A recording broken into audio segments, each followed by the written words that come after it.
Chào các bạn, hôm nay mình sẽ hướng dẫn các bạn làm một món này rất là nhân gian, ăn rất là ngon luôn. Món là mắm cá lóc chiên. Nguyên liệu mình có thì ở đây mình có một khúc cá lóc có mắm cá lóc như thế này. Và các nguyên liệu đi kèm đặng mình làm món này trở nên hương vị rất là ngon luôn. Ở đây thì mình có một muỗng cà phê tiêu, 3 muỗng nước, 3 muỗng đường và tép mỡ để mình để vô cho thêm cái vị ngon và đậm đà hơn. Và cái này là củ hành tím mình đã sắc ra như thế này, tỏi mình đã băm, hành lá mình cũng đã sắc ra rồi, và gừng cái này là mình cũng đã thái nhuyễn ra rồi. Bây giờ mình sẽ đi vào chế biến cho các bạn xem nha.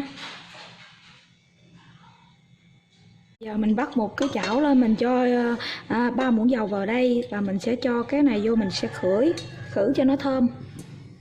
Bây giờ mình sẽ cho củ hành tím vào, gừng và tỏi băm của mình đã chuẩn bị rồi. Bây giờ mình sẽ cho vào hết và mình khử cho nó thơm.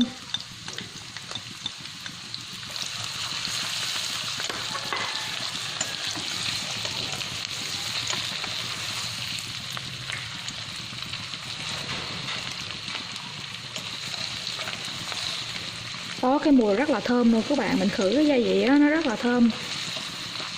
Bây giờ nó đã vàng vàng rồi, mình sẽ cho tiếp theo là khứa mắm lóc của mình đó vào đây, mình sẽ chiên vàng lên rồi mình sẽ làm. Bây giờ mình sẽ dặn lửa riu riu á, mình sẽ chiên vàng cái khứa lóc này lên.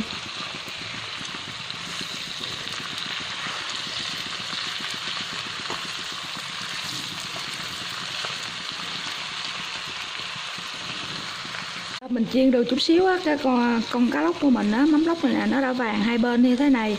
Mình sẽ cho tiếp vào đường, 3 muỗng đường vào đây.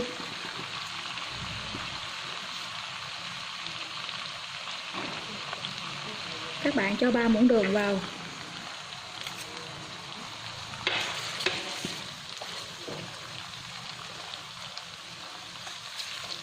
Và mình sẽ cho 3 muỗng nước tiếp tục vào đây, là mình chiên cho nó thấm gia vị á.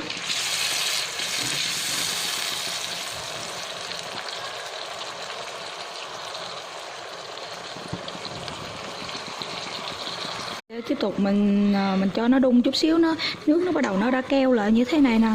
Mình sẽ cho tiếp tiếp mỡ này vào đây, cái tạo hương vị cho nó ngon và béo béo. Khi mình ăn miếng tép mỡ, cái món mắm này không thể thiếu là tép mỡ đó các bạn ơi.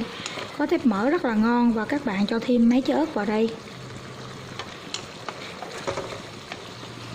Và mình sẽ cho thêm một muỗng cà phê tiêu vào luôn.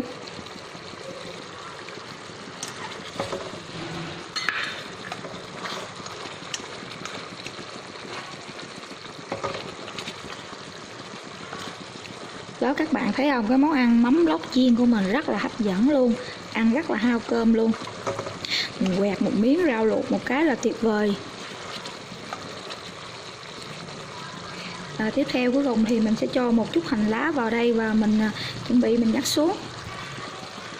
Đó các bạn, xong rồi bây giờ mình sẽ dọn ra, mình sẽ ăn cùng với cơm. Đây là dĩa mắm cá lóc chiên của mình sau khi đã làm xong rồi đó các bạn.